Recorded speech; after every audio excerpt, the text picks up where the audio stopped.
Well, we go. This is Taking It to the North with Shirtless Mike. Boston Jimmie. Welcome, everybody. This is our inaugural show. I promised I'd be coming out with this, and we have a really special show tonight. We've got Jessi Flores in the green room right now. We'll be bringing him in shortly. Most importantly, we want to talk a little bit to Jessi about what he's been doing, and since he's left Jewish State, and we'll also talk about some of the current events that he's been going on with Jessi down in Nicaragua. So, without further ado, we're gonna get right to Jessi. I'm gonna bring him in. There you go. Hey, Jessi, how you doing? What's up, guys? How you doing? Doing well. How's everything down in Nicaragua? I was gonna do the video outside with you guys, get a cigar, but it looked like it was gonna rain on me, so I had to move in. Yeah, it looked a little inclement weather there. So for those of you that may not know who Jessi Flores is, so Jessi, well, he used to be the bodyguard for Jonathan Drew, and we'll get into that in a minute. And eventually he was the director of Subculture Studios, and he left Jewish State about a year ago, a little less, and he's gone out on his own. Yeah. So take us back real quick. So here you how did you become Jonathan's bodyguard? Yeah. Taking it back 20 years, I met Jonathan at a gas station. Who's ever been at Cigar Safari, I could tell a history story like none other. I met John at a gas station. He was starting his cigar business independently before another person was making his cigars. And I met him at a gas station. His first manager, Mario Rodriguez, me and him had met in the States. And when I seen him, I was like, hey, what's up, dude? How you doing? And, next thing you know, we just started hanging out.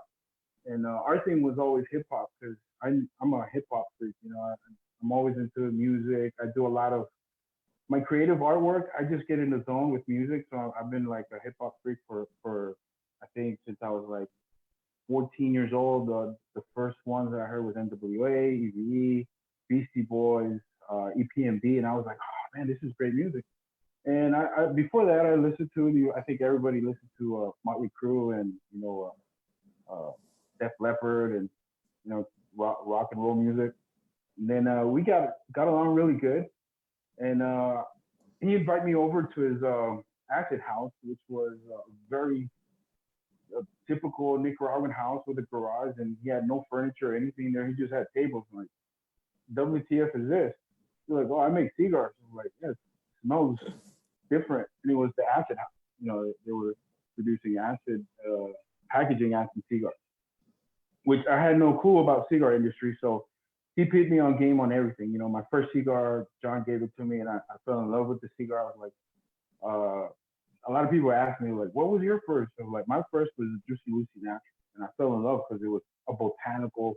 It wasn't like overpowering. So you meet this guy at a gas station, right? And somehow he decides to, bring you in as his bodyguard. Yeah, because to be honest, back then, nobody spoke English. And I speak very well good English. And it was like, dude, you speak English? I was like, yeah, you too. So it was very difficult because I'm more American than Nicaraguan, and a lot of people know me, and like some words I still can't understand. There's so many different dialects here in Nicaragua. So John was down here without a word of Spanish. So once he knew that I was bilingual, he was like, yo, let's hang out. And I was like, sure. So wherever he went, I went for straight 10 years, and we just hanged out, bounced ideas. And in the beginning, he really didn't know that I was artistic. I was just, want to hang out with somebody else who spoke English and listen to hip hop. And next thing you know, he was like, I'm moving to a new factory. I was like, oh, cool. I'll visit. And it was like a different thing. It was like from a little house to a 2-floor factory, which Nick Perdomo at the time was Nick Cigars, and known as Perdomo, Tabacalero Perdomo. But back then, Nick Sr. Was neighbors to us. So he was always coming out to complain. Rest in peace, Don Nick. He was always like complaining about the hip hop because John would turn it up louder than usual.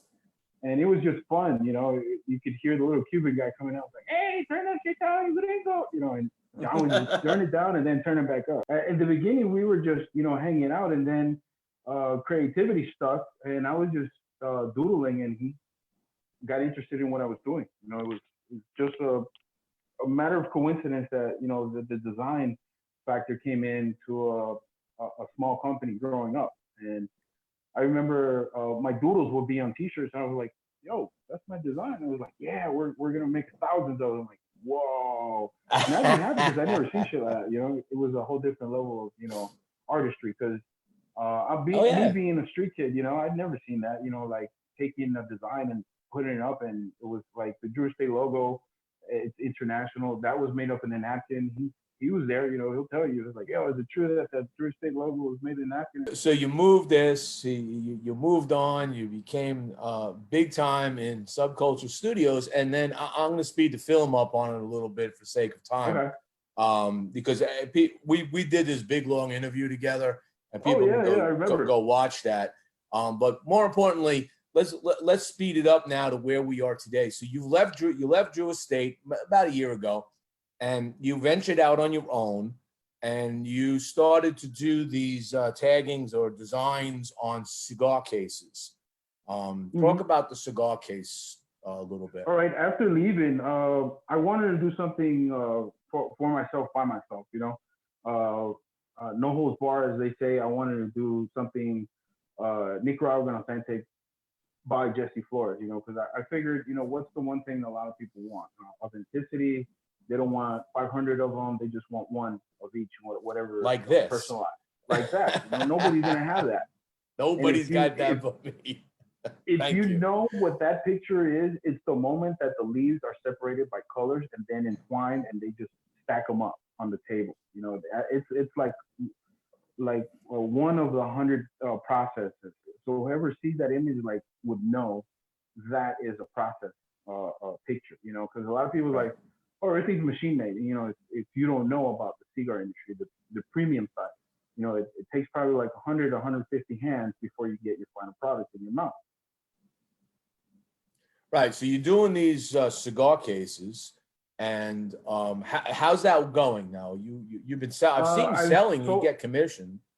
yeah, I've been selling to a lot of customers recently. A lot of guys have been personalizing. There's been clients that have asked for father and son cases. You know, like, hey, me and my dad go golfing, do this personalized. There was another guy that ordered for his friends. There's always much love from the 808 brothers that, you know, they want to create something different, you know, than everybody else has, you know, in the industry, you know, because a lot of stuff you get caught up with the China making. A lot of people are like, oh man, I love that ashtray, but it's you know, it's one of fucking 500,000. You know, so a lot of people are like, yeah, I want the one that's like nobody has.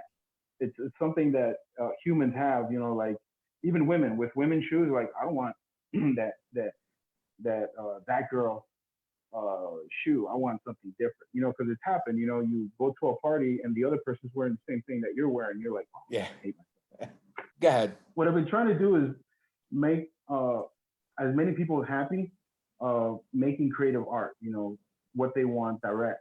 You know, because I've seen over the years that people, you know, in the beginning, a lot of people would ask me for art. And I was like, nah, I can't sell. You know, and people are like, fuck, man, I want to buy your art. Your stuff is really original. And it's like, yeah, it's cigar art, but what my mind was for everybody to have art. You know, because everybody should have it. It's like street art. You know, when people see graffiti in the streets, it's free.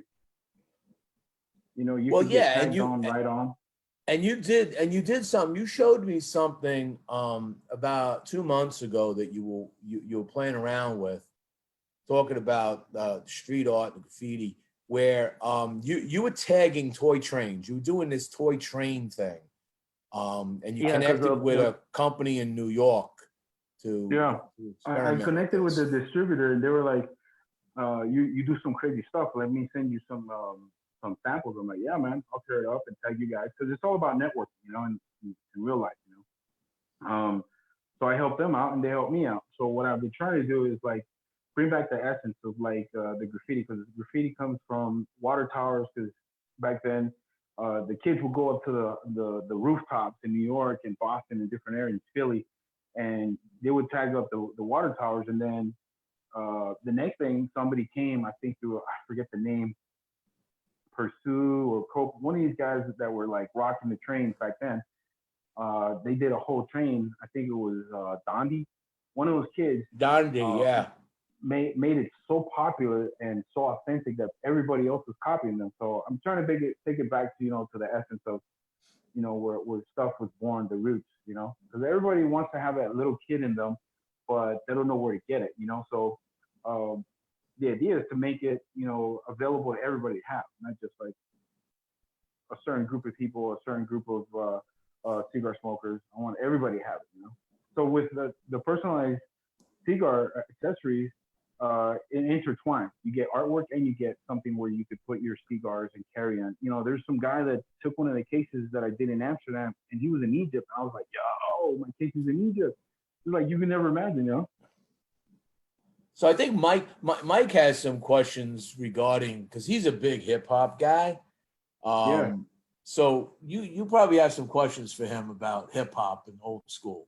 Like, yeah, I mean, like, like I know you kind of listed some of the groups that you grew up on, like, who do you like to listen to now? We have this era of, the mumble rappers, and all that whack stuff, but there's still a lot of good, like, hip hop being put out, but it's you got to dig, just like back in the day, you had to dig through the record crates and everything. So, like, who do you like to listen to that's, more current?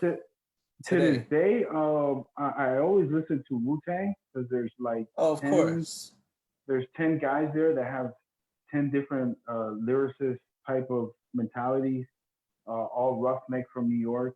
And current ones, I really like these guys from Griselda Records. They're really holding it down. A lot of people, they're getting the word around that there's a different type of hip hop, coming from Buffalo, New York. So it's these kids are really out there. There's one Fashion Rebel. They're making their own clothing brand, which is really authentic. A lot of people are into it. They're getting on sale, like e-commerce clothing line. So they're making a lot of hits. Not only for them, but they're giving word to a lot of people. Yeah, that's good. I like those guys. But from the Griselda records, I really like West Side Gun. I think he's the main one that's like holding it down, because he went to the Paris fashion show and he was just rocking his Spurs and Timberlands. He was just very authentic within the whole billionaire community. He was like with the ski mask and gold chain. It looked so ghetto, but ghetto fabulous, Yeah.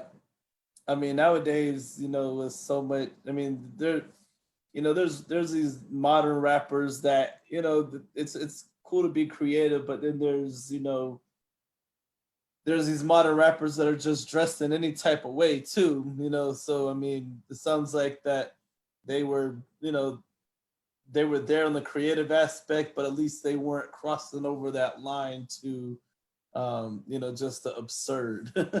To be honest, I'd rather always go back to the 80s and 90s hip hop and R&B, because I think it was more authentic. They sang and recorded with more love and passion to what their lyrics were. Nowadays, these rented cars, rented hoes, rented planes, everything is really ridiculous. Back in the days, you got kids like Cool Monkey, you had Eric B. and Rakim, you had MC Serge, you had all these kids that were just having fun lyrically. Jessi, we'll take a little spin off a second. How's your daughter doing? She's stable right now. For a lot of people that have been viewing what's going on with my daughter, she passed all her tests, and right now, at the moment, we're waiting for her to get an ICU recovery room available so we can proceed with her surgery. I'm very glad that it's going the way it is, because I was very nervous, the way that I was gonna do things to provide for her. Cause I'm like, hey, I'm just an independent artist. I'm not making like $1 million, items. So I had a friend of mine, when we started talking to him, like, man, let go of the valor, that's gonna like stop you from asking for help. And I'm like, all right, I'm going to do it this way. And I spoke with her first, and I was like, listen, Stephanie, do you mind if I tell the world about what's going on with you? And she was like, no, Dad, whatever you have to do. I was like, okay, I'll think about it. So it took me a few days, and then I contacted Francis. Francis was like, hey, we could do this. And it really helped out. At the end when I did the GoFundMe was like strategically it worked out to do it on Football Sunday, because a lot of people were watching, and it was kind of cool, like, hey, there's so many ads going on. I was like, hey, I hope people will notice a little girl that's sick. Maybe they want to help out. And then it worked out nice. And then we had drama because Nicaragua has so many issues about sanctions and stuff with the government. And then we worked around it, and it was like, okay, plan B. What would plan B? And then a friend of mine, I'm letting everybody know how things work, because it's kind of hectic besides worrying about your daughter's health and conditions, But overall, everything worked out, and I started buying stuff for her so she could, be prepared. And afterwards, so I've been hunting down, like, we live in a third world country, but, I have an American mentality, so I'm trying to look for the best stuff for her, the best wheelchair, the best oxygen tanks, the best anything that will be more convenient for her at any access, instead of dragging her to a hospital if she needs just some oxygen. Okay, turn it on, and okay. And I bought her what's it called, blood pressure analyzer, and blood sugar, anything that has to do with medicine for her. I took an appointment with the GoFundMe money, and just invested in medical supplies for her. And I hunted everybody, because I had a tattoo shop, and I had to buy some medical supplies back in the day. And I went back to them, and they were like, hey, you're going to open another tattoo shop? I'm like, no, I'm actually going to try to comfort my daughter. So everything is fine. Right now, we're just waiting for the ICU availability, and, God willing, she'll be okay and live another 20, 40, 50, 60, 100 years. God That's bless. ideal right there. That's it. I mean, we're all pulling for her. I know everybody that got involved in that GoFundMe. No, lots of prayers. I'm overwhelmed, dude. From my standpoint, like, I didn't know I had touched so many people's hearts, when I was, doing my thing at the company. And people were like, one lady stepped up to me, and she's like, hey, you donated a piece of art and for her surgery. I forget her name. I didn't forget her name. I just don't want to say it. And she told me that you really helped me out collecting money for my surgery and my recovery. And I was like, I want to help out. And, she's been such, help, because everybody that reaches out to me is like, how can I help? I'm like, prayers. That's, mostly what we need most of all, because she's been living 20 years of her life, and she was diagnosed to live 7. So she's a miracle baby at this time. Yeah, hopefully, with the operation, it's going to be successful. I leave it in God's hands, dude, because I'm like, I was freaking out in the beginning. I was like, what am I going to do? This is like something I can't control. And I was like, speaking with my wife, she's like, leave it in God's hands, pray and pray. And like, so every day I wake up at 5 in the morning, I'm praying, and, making things that couldn't exist, because, it's working out of prayer. Like, I pray that this happens. I pray that. And it's unbelievable, and the outpour of people reaching out to me. I was like, hey, people at my church are praying for your daughter. We have Sunday mass, and we prayed the church for your daughter. I'm like, wow, that's so cool. Stuff that I could never imagine. The love. People reaching out to me. People from DE have reached out to me, and I was like, hey, how you doing? I'm like, very worried. I'm not, in an ecstatic moment that, okay, she passed all her exams, but, there's still the risk, for the people that don't know, my daughter was diagnosed with 2 holes in her left and right artery. So if you have a carburetor, it pumps in and out. So her heart is pumping like this, not like this. So she has less oxygen. And she was diagnosed with a mass tumor in her kidney. So we were like, we're not ready for this. And, next thing you know, I was like, regardless what I got to do, I got to help her out. So lo and behold, I reached out to the world, And I think that the people have just been so amazing. We have a question coming in here from Jamal Griffin. So Jamal asks, Jessi, what are your favorite cigars? Oh, dude, there's so much good cigars being made out of Nicaragua. I don't know why, but there's a lot of favorites. I like the Sobremesa. I like the Liga Privada. I like also Joya Nicaragua. And I'm starting to really like, there's a cigar that's made at a Rocky Patel factory with, I forgot the kid's name, but he's a really cool cat. It's the 15th anniversary of Rocky Patel. Uh-huh. Wow, that's a great cigar. I stacked up on like 2 sets of boxes last year. They're great sticks, you know. So do you go? Do you take opportunities? Do you visit some of the factories in Nicaragua? Say hi to people. Yeah, dude. Yeah, dude. People were like, "Hey, how much you want?" I was like, "I just want a cigar. I just want." That's it. I bump into Because you people can't all the buy time. them. You can't buy cigars in most places in Nicaragua. I don't know. A lot of people don't know that. No, you gotta really. There's one dude in Managua, Nicaragua. So if ever you come down, you gotta visit Nostalgia Cigars. He's in front of Fridays, so you can get your cigar and jump the street and get some American food. He has the only place. Well, there's another place, I forget the name, but I know that he's had a lounge and he's been able to get everybody's cigar, Libas, Placencias, Drew Estates. I forget Hoya. So he has a lot of accessories there. You know, if you're coming down, you could, but he's paying 100% tax. So watch out. You might turn out to be paying like if you're in New York.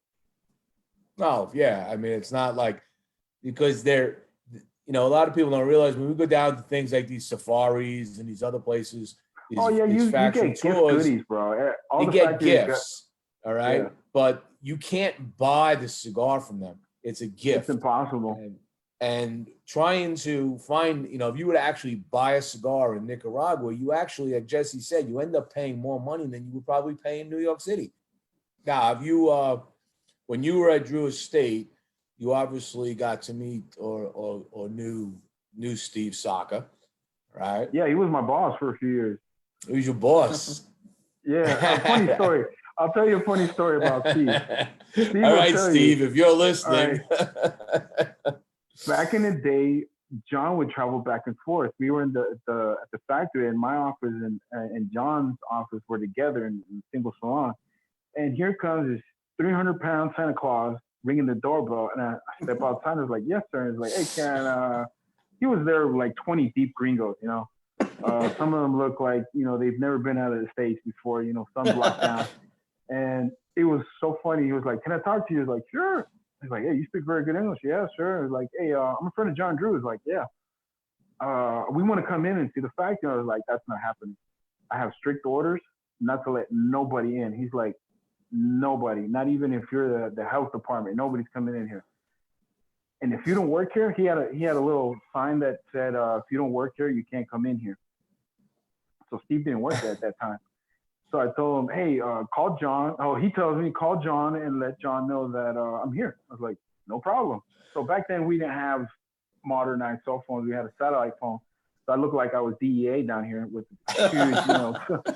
and I called John. And he was like, "Yo, John, there's this big, you know, Samoan American over here. He wants to come in."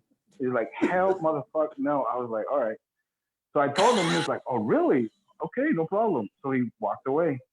About a year or two or something like that, a few years later, he becomes the president of the company. I was like, "Dude, you're the guy that I didn't let in." He's like, "Yeah, that's right. I should fire you." But it was so funny because, you know how the tables turn in life, you know, and now he's doing his own brand. But I learned a lot from Steve. Steve was, I was under Steve for a few years, and he rocked.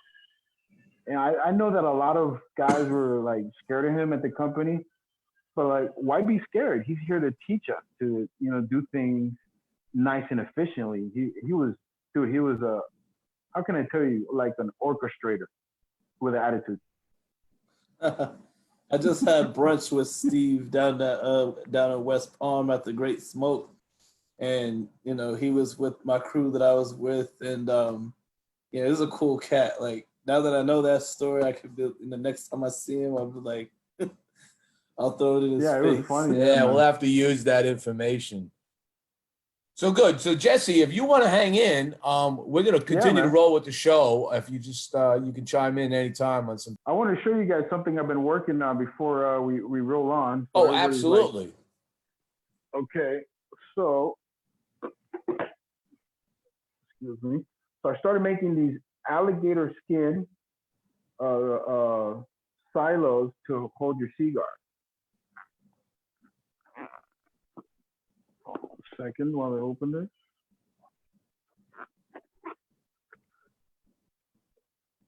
All right. Are you painting those too? What's alligator? It'd be kind of like shitty to paint on alligator, but I guess so in like a little section because it looks hot. You know, it looks really cool. And then nice. I got something really nice. You know, because a lot of people turn into collectors. You know, you got the guys that collect cigars, that collect cutters, lighters, ashtrays. And this is one of my latest pieces. Oh, look at that. It's actually a cigar box turned into a cigar carrying case. You know, a lot of people like don't know what to do with the cigar boxes. They're like, I'm just gonna make a table. I'm gonna do this. So like, this is very creative. This is from the Ortez shop. There's the Ortez. Yeah, so a lot of people don't know. You can go to the Ortez shop. I've actually on Stogie Press, a lot of the articles we have a banner ad that will take you right there. Look at that. That is beautiful. Yeah, dude. It comes with its divider, so you could put stack them, and you can carry them. And it comes with its leather strap and its holder. That's one. And then I got another one, which was a special order from Chris Duke. He's a big supporter of Jessi Flores, and this is his. I still got to work on it. It's not finished, but let you guys see it as like a teaser. Wow, that is nice. All right, so like I said, people, you can always go. You'll see a lot of articles we put out that has the Ortez store. It's got a hot link there to Jessi Flores. It'll take you right there for a lot of his products. You can always reach out to Jessi Flores here on Facebook. Ask him any question you need. If you're looking for unique artwork, he'll do. We're gonna move along here. Yeah, you can stay on and listen. Yeah, don't worry, I'll be here. Sure. So so the next thing we want to talk about, Shirtless Mike and we went down to the Great Smoke. This is a smoke-in event. Smoke-in is one of the big retailers here in the state of Florida, and every year they put on this magnificent event. It's actually more of a cigar festival, yeah. And so, Mike, tell me your experience. It was your second time. Yeah, it's my second time, and this year it fell on my actual birthday, so my 31st birthday. So, you know, yeah, I wrote the article about it, but basically, you know, I got down there Friday, hung out with the New England Cigar Militia. You know, Boston Jimmie came into town. I got a call from Kevin Shahan that a friend of his couldn't make it, and you know, I did not have a ticket to the Red Meat Lovers Club dinner that night or the brunch because it was a little extra, and you know, my job's been off and on being, you know, slow and busy, so I was just like, I got the main ticket as a gift. So, and then Kevin gave me, you know, forwarded me the 2 tickets. I just had to give the cigars to him the next day so he could give them to his friend, which that was more than fair of a deal, you know, because that dinner was phenomenal. You know, we had big old tomahawk steaks like that big, and they were just cutting it right off the bone. We could eat as much as we wanted to eat, and it was a really, really good time. Met a lot of cool people. Rudy Giuliani was there, the former mayor in New York. And I seen that. That was nice. Yeah, and then he took my phone, and he was, you know, how old people, they like to peck, you know, so he was picking up my phone, and he signed me up for his podcast or whatever. So, and then we went to the after party Friday, and then Saturday was the event. I got there like 10:30 in the morning, you know, hung out with some C2 guys and went into the event, started off with some Irish whiskey, you know, had some lunch. It was kind of, you know, got the layout of the place. And then, got my cigars and everything. I was meeting people all day, people who I've known for a while, people that I don't know, just, from being Shirtless Mike. Like, I didn't realize, I knew a lot of people knew who I was, but it was kind of like you when with the support coming through, like you don't realize like how many people actually know about you and so on and so forth. So it was cool to put some faces to the names and stuff like that. And it was a good time. Went to the after party after that. And then Sunday was the brunch. And, like I said, Steve Saka was there. So I got to hang out, and he was hanging out with the New England Cigar Militia. We were talking for like 2.5 hours. And it was a really good weekend. I have an article about it, which gives more details, but that's like the cliff notes about the whole weekend. So it was a fun way to turn 31. So. Shirtless Mike, where'd you get the name Shirtless Mike? Well, because it's hot in Florida, so I'm always in my garage after work smoking a cigar, and so it'll be hot, so I just wear what's comfortable, some basketball shorts, and I'll smoke a cigar shirtless, and then I'll take the picture, post it up, and after a while, like a couple years ago, it just caught on, and so from there, like that's how people started to know who I was. So people started calling me Shirtless Mike. So the Great Smoke, probably the best event here they have in the state of Florida. It was well over 1,000 people there. It grows every year. They have it at the West Palm Fairgrounds. Anybody that's listening, if you've never been to this and you get an opportunity, some February when you're frigid cold up north and you want to take a kind of an extended weekend vacation, that's what people did. The Cigar Militia came down from New England, and they just had a great time, enjoying it. I saw a lot of newbies there, so it's growing year over year. This is, I think, their 14th event. So great event. We'll have some more events coming up too. I'm actually going to the Underground Cigar Festival in 2 weeks down in Texas. I said the Underground Cigar Shop, a very big boutique house. This will be my second time going there. And then there'll also be the Tampa Cigar Bash late in October. And then I'm also planning to take a trip this year, probably into the Atlanta market, to go visit a bunch of lounges and continue with the lounge tours that I do and the lounge reviews. Moving on, so one of the things that I guess one of the big topics of the week has been what's happened here in the United States is HR 2339, which is a House bill on tobacco and tobacco prohibitions and what they're going to do. And there's been a lot of talk about this and people jumping up and down and going crazy. They passed it along, it was a completely partisan line. All the Dems passed it, all the Republicans said no, but it passed because it's a Democrat-controlled House. So it's moving now to the Senate. Now, the thing about this bill, there's some interesting things in it. They're going to ban, it would ban all flavored tobacco, vape, and all of that. It only could taste like tobacco, right? That's it, tobacco. So you can't get a vape, for instance, that tastes like cherry. It can only taste like tobacco, or you can't sell it. That's what this bill is going to push. But it's also, they gave us a kind of a gift in the cigar industry because they put in an exemption for cigars so that we can get past all of the approval stuff that we've been battling. But unfortunately, they did what the FDA did, and they put a price point on a premium cigar, which is ridiculous. The FDA back in 2016, they had put a price point of $10 on a premium cigar. Congress put a $12 price point on a premium cigar. And no, it's that's so wrong.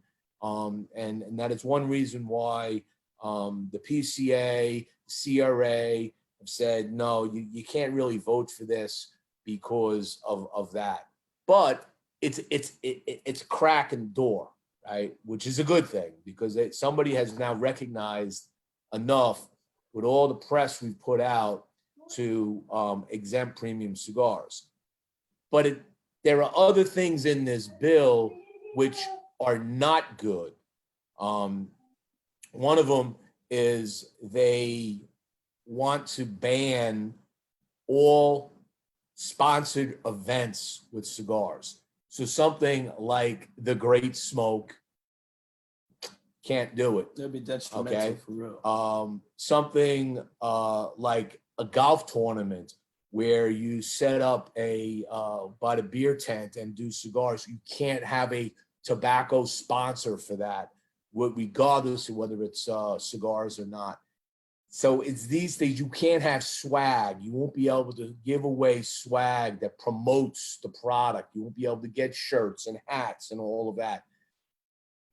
So that's becoming another issue. And in the end, with everybody's kind of up and down, and then there's online sales. So they want to ban, they only want to have face-to-face sales of tobacco. And there's been some misreading in the bill. There are some people that have read it as no more online sales, but if you get the tobacco exemption for cigars, I understand you'll be able to still do that. But we'll have to read some more into it. I know Coop did a coverage of it. Half Wheel did a pretty deep coverage of it this week. But this is a big thing. Now the thing is, it's going to die in the Senate. All right, so this is never going to get past the Senate because the Senate is Republican controlled. And let's be real, most of the bills that have been coming out of the House over the last couple of years have died in the Senate. And I don't see any reason why this one is not going to die also. So I don't think this one gets the traction. But at least we got that crack open about the exemption. So even if we move to another Congress, if there was a Republican-controlled Congress, then maybe they re-up the bill. We'll have to see what happens. The Senate also has a bill that they're trying to put forth. We'll see what happens with that.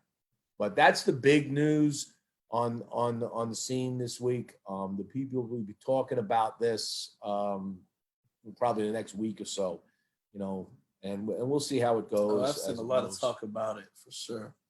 And I also saw like there was I don't even know who, I just was reading conversations, not even just reading. And I've seen there were some retailers that, because they don't like the competition of the online cigars or whatever, they were like, they didn't have a problem with it, but like you said, it'll die in the Senate. So I mean, it still shouldn't affect anything. But at the same time, like if a retailer's feeling like that, like that just shows that they're not doing enough in their business to to have that confidence. Because I mean, yeah, the competition's there, but at the same time, if you're doing what you're supposed to do in your business, you're not going to lose clientele or whatever. You know what I'm saying? Like if you offer something that the online cannot offer, then you're doing the right thing as a retailer. So regardless of how it turns out, the brick and mortar retailers, everybody's gonna win. As long as the online, sales are not affected. And there's still manufacturers that have cigars that they will not sell to online stores. Yeah, exactly. Right? They have retail only. Yeah, that's one of the points that I saw made too. So I mean, it's just one of those things. I mean, it is what it is. So speaking of premium cigars, what were you smoking tonight? We never talked about. Yeah, I started this before the broadcast, so it's like the first nub of the show. But it's the Rockefeller Maduro Lancero. It's got a red label on it. It's an awesome Lancero. Yeah, wonderful. It's one of my favorite Lanceros, so I went ahead and picked it up from my home shop, and it was something good, so I figured I'd smoke it. So it's the first nub of the show because he started his like right before the show. If I would have done the same thing, then I would have not had a nub by now. But yeah, well, we're trying to take it to the nub. But we take it to the nub. Yeah, so I'm smoking actually something I haven't smoked in a long time. This is a Montesino. Montesino is a Fuente product. I used to buy these by the box back in the 90s, man. This is like one of my favorite cigars back then. Cigar's probably older than I am. This cigar came out before you were born. Yes, absolutely. But it didn't come out before I was born. But this is a pleasurable cigar. I forgot how good this cigar really is. They're not overly expensive. I got this gifted to me from my friend Juan Nunez down in Miami. He sent me a little care package the other day with some interesting stuff, and he sent me 2 Montesinos, the Maduro that I'm smoking now, and the Claro, which I smoked the other day. I actually like the Claro better than the Maduro. It has a very unique flavor. It's one of those flavors that I can't quite put my finger on what I'm getting. It's just really pleasurable, but I'm like, what is that flavor? And it's been consistent for all of these years. When you think about boutique cigars and small batch cigars, they do short runs and it's done. You get companies that can produce the same cigar year after year, and they taste like they did the first day. And I give great credit to those who do it. Fuente's enormous like that. I mean, their main lines are all always will taste the same as they never change, and they just know what they're doing with their leaves. So they must keep the same farmers. Yeah, right. Yeah, because if the soil is not changing, that means that tobacco is consistent. They're not buying from anywhere where there's availability. They're holding strong, firm ties with the farmer. Interestingly, today is February 29th. This happens once every 4 years. So you all got one extra day to smoke cigars this year. So we get this beautiful gift. But as we get into February, there's some interesting things coming out. Let's talk a little bit about sports, because I always like to throw some Red Sox into it and some Yankees. Of course. Why not? Spring training has started. And as no sooner the spring training started, for all you fans out there, especially Yankee fans and Red Sox fans, we already got players not able to make opening day. Red Sox, our ace pitcher Sale probably is going to be on a 15-day disabled list for a while. He's got a problem with his arm. And I know the Yankees, I think Stanton is out right now. He pulled a strain on his leg or something. And somebody else, who else was it that they just went in for Tommy John surgery? It's like, Tommy, you just got Tommy John. You should have got Tommy John surgery before the season started, but he had a little ache in his arm throwing a ball. And so the whole season is already starting to develop into a comedy show, if you ask me. And plus, we don't have a manager, right? We have an interim manager because of all the crap that happened with the sign stealing and the Astros and Cora. So this is going to be an interesting baseball season. There's two big things going on. Obviously, we're kicking off Major League Baseball. That's my big thing. So from now until October, I'm all about baseball. But in the middle of all of this is we're going into March Madness, basketball. All right. So I'm going to run two contests right now.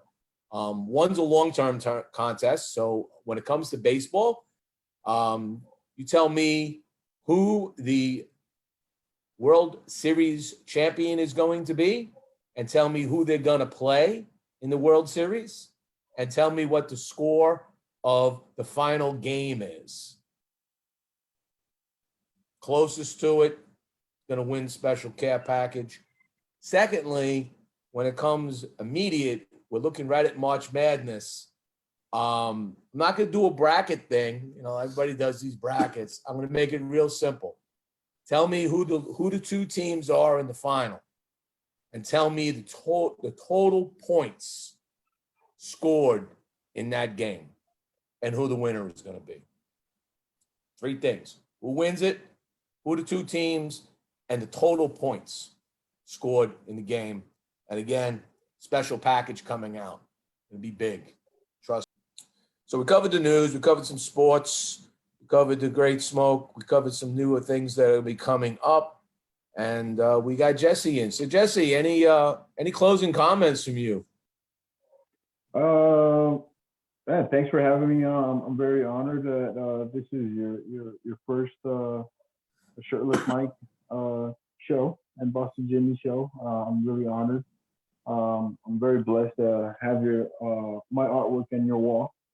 And I want to really thank everybody that stayed tuned and will be watching the show later, because I know a lot of people are with their families, having dinners, or driving home, or driving to work. You know, everybody has their own different schedules.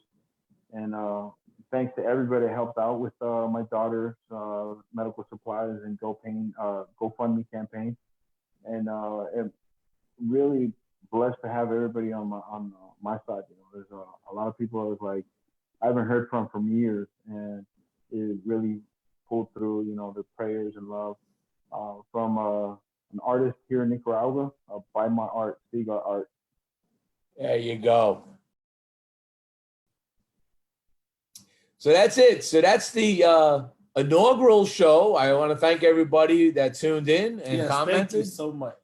Again, if you can, if you're interested in any Jessi Flores art, you can reach out to him on his Facebook page, on his Instagram page.